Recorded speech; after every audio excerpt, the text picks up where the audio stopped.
Nah, sekarang kita lihat contohnya ya. Kita lihat contohnya. Di sini ada sebuah Bayesian network yang digunakan untuk menggambarkan hubungan antara penyakit jantung ya, yang disebabkan oleh sebuah kondisi atau habit ya, habit seseorang yang terkait dengan olahraga dan dietnya ya, apakah dia suka lemak, makan garam, apakah dietnya itu sehat atau tidak sehat ya.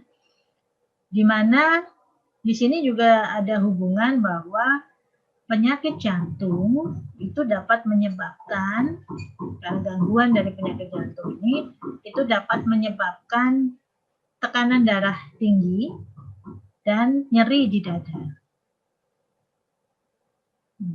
Lalu ada penyakit yang sejenis seperti penyakit jantung yang kita sebut dengan heartburn, jadi seperti panas gitu ya di area dada, yang biasanya terjadi karena diet yang tidak baik. Ya. Ini juga dapat menyebabkan nyeri di dada. Ini adalah hubungan dari variabel-variabel yang dipakai untuk menentukan seseorang itu mempunyai penyakit jantung atau tidak.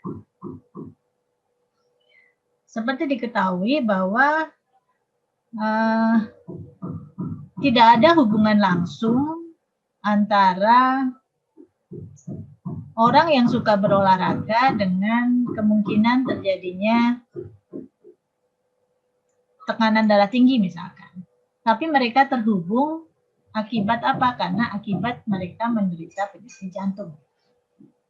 Jadi kalau digambarkan dengan datasetnya itu bisa seperti ini.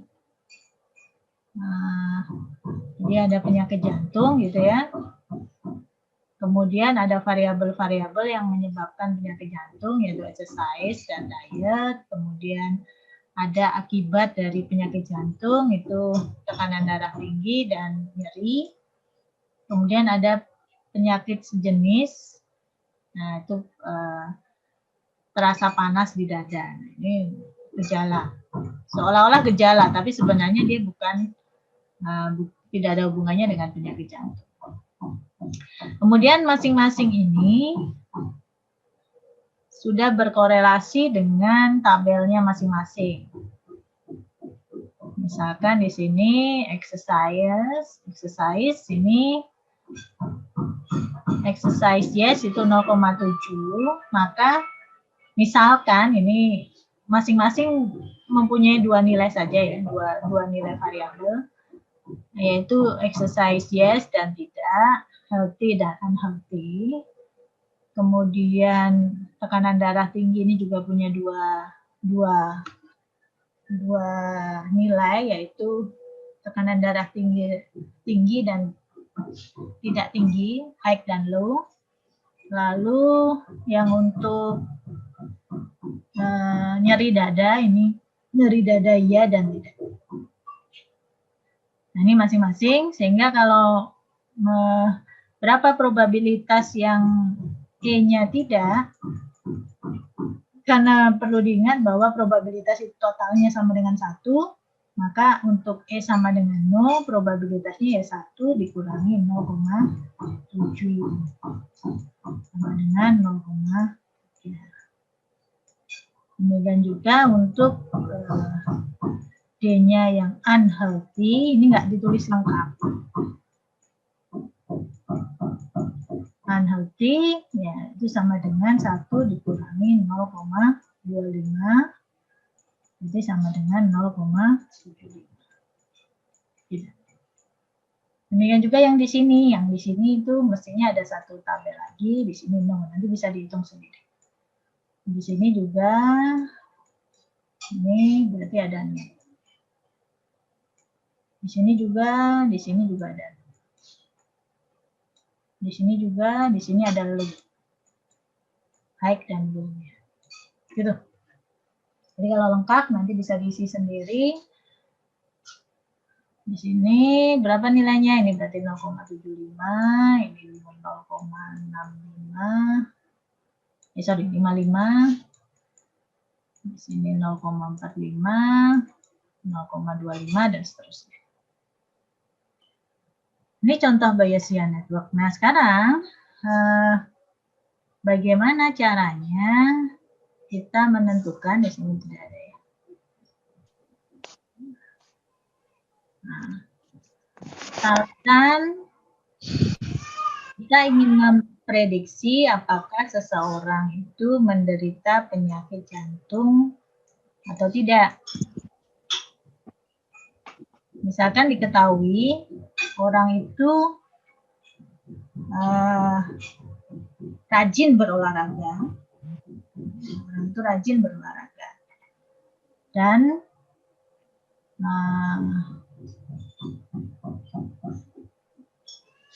dietnya, tapi dietnya tidak sehat. Maka berapa probabilitas seseorang itu menderita penyakit jantung? Itu dapat ditulis bahwa seseorang itu menderita penyakit jantung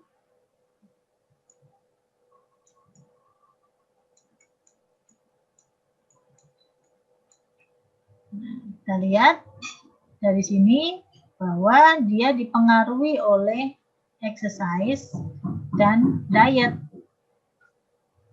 Jadi kan sama dengan probabilitas HD yes untuk ya, yes dan D unhealthy ya. Karena kan tadi diketahui dia misalkan tidak healthy ininya, tapi dia melakukan exercise yang baik, jadi rajin olahraga, tapi dia tidak sehat, makanannya suka makanan-makanan yang berlemak. Maka berapa probabilitas dia menderita penyakit jantung? Yang ini HD yes untuk E yes, dan ini dikalikan dengan probabilitas E sama dengan yes dan dikalikan dengan probabilitas D sama dengan unhealthy. Oke.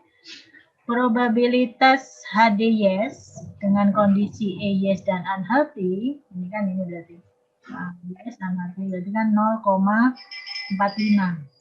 0,45 dikalikan dengan probabilitas E yes 0,7. Ya, dikalikan lagi dengan probabilitas dietnya unhealthy berarti 0,75. Itu. Jadi sama dengan berapa kita hitung di sini?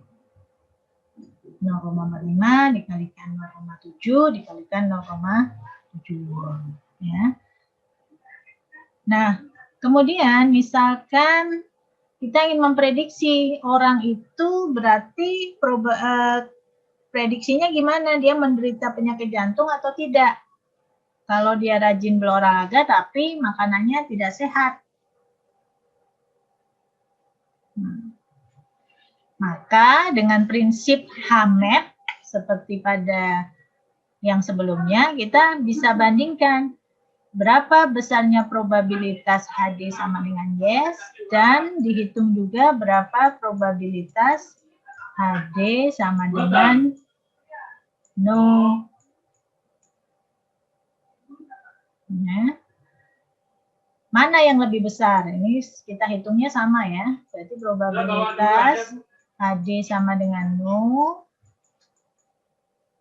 Untuk kondisinya sama, E-nya sama dengan yes, dikalikan D-nya sama dengan unhealthy, ya, dikalikan dan seterusnya sama ini sama. Yang beda hanya HD sama dengan no. Nah, kita lihat HD sama dengan no. Nah, ini yang hasil hitungan. Jadi 0,55.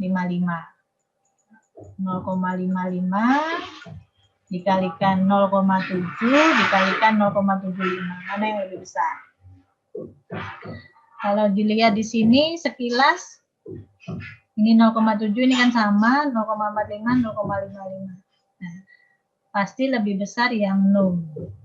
Nah, karena lebih besar yang no, ya, maka kesimpulannya HAMEP-nya jika seseorang itu rajin berolahraga dan dietnya tidak sehat, dia kemungkinan itu adalah tidak menderita penyakit jantung. Nah, menggunakan analisa yang ada di sini. Seperti itu cara kita melakukan hipotesa dengan menggunakan Bayesian Belief Network. Ada pertanyaan dulu sebelum saya lanjutkan?